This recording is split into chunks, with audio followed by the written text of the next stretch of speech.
গোপালগঞ্জে অ্যাপস তৈরি করে তাক লাগিয়ে দিয়েছেন আজিজুল ইসলাম বাপ্পি খান নামের এক তরুণ। তার তৈরি করা অ্যাপসের মাধ্যমে পাওয়া যাবে গোপালগঞ্জ জেলার তথ্য, জরুরি ফোন নাম্বার ও সেবা। বাণিজ্যিকভাবেও অ্যাপস তৈরির উদ্যোগ নিয়েছেন বাপ্পি। এতে খুশি তার পরিবার ও স্থানীয়রা। পর্যাপ্ত সহযোগিতা ও দিক নির্দেশনা পেলে আরও নতুন নতুন আবিষ্কার করতে পারবে এই মেধাবী তরুণ। গোপালগঞ্জ থেকে বাদল শাহর পাঠানো তথ্যচিত্রে ডেস্ক রিপোর্ট।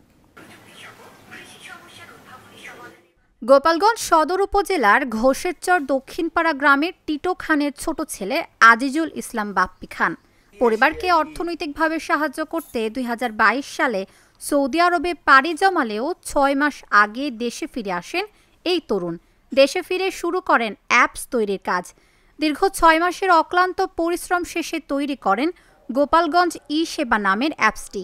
এই অ্যাপসের মাধ্যমে জেলা ও পুলিশ প্রশাসন, ফায়ার সার্ভিস, স্কুল, কলেজ ও বিশ্ববিদ্যালয়, গণমাধ্যম কর্মীর ফোন নাম্বার সহ জরুরি সেবা পাবেন সাধারণ মানুষ।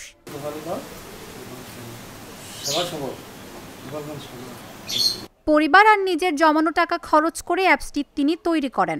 এই অ্যাপস তৈরিতে তার খরচ হয়েছে প্রায় ১.৫ লাখ টাকা। তার তৈরি করা এই অ্যাপস প্রতিনিয়ত আপডেট করা হয়।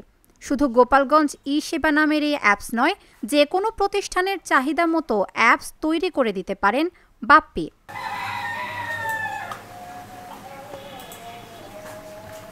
বাপ্পির এই মেধাকে কাজে লাগাতে সরকারি সহযোগিতার দাবি পরিবার ও স্থানীয়দের। ছেলে বাপ্পি এই অ্যাপটা নামানোর অনেক চেষ্টার পরে ও অ্যাপটা তৈরি করেছে।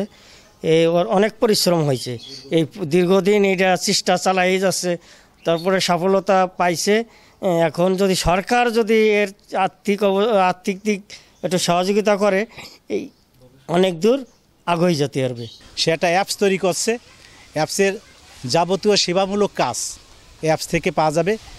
আমি চাই এই এলাকার যারা শিক্ষিত এবং বেকার যারা ঘুরে আছে তারা এদিকে একটু লক্ষ্য রাখুক এবং বাপ্পিকে ফলো করুক।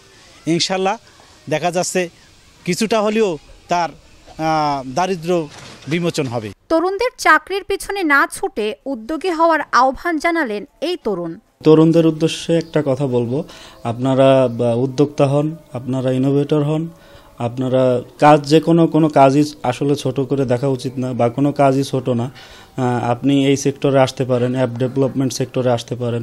আশা করি আপনাকে দিয়ে পসিবল। আপনি যে কোনো ব্যাকগ্রাউন্ডেরই হন, সায়েন্স, আর্টস, কমার্স, যে ব্যাকগ্রাউন্ডেরই হন, আপনার পক্ষে যে কোনো ধরনের গ্রো স্কিল করা সম্ভব।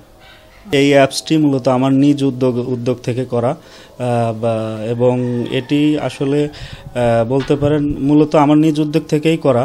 এখন এ ব্যাপারে যদি ঊর্ধ্বতন কর্তৃপক্ষ এবং সরকারের মহল যারা আছেন তারা যদি এই ব্যাপারটি দেখেন, যদি বিবেচনায় নেন, যদি ভালো মনে করেন যে না আমি একটি সেবামূলক কাজ করছি, তারা যদি এটিকে দেখেন, যদি মনে করেন, তাহলে আমি মনে করছি যে না, তারা আমাকে যদি এ ব্যাপারে সহযোগিতার হাত বাড়িয়ে দেয়, আমি এটাকে ভবিষ্যতে আরও আপডেট করতে পারবো। মাত্র একটি অ্যাপস তৈরি করে থেমে থাকতে চান না বাপ্পি। সরকারি ও বেসরকারি সহযোগিতা পেলে দেশের জন্য আরও নতুন নতুন আবিষ্কার করতে পারবেন বাপ্পি, এমনটাই প্রত্যাশা সকলের। Dhaka journal, news desk.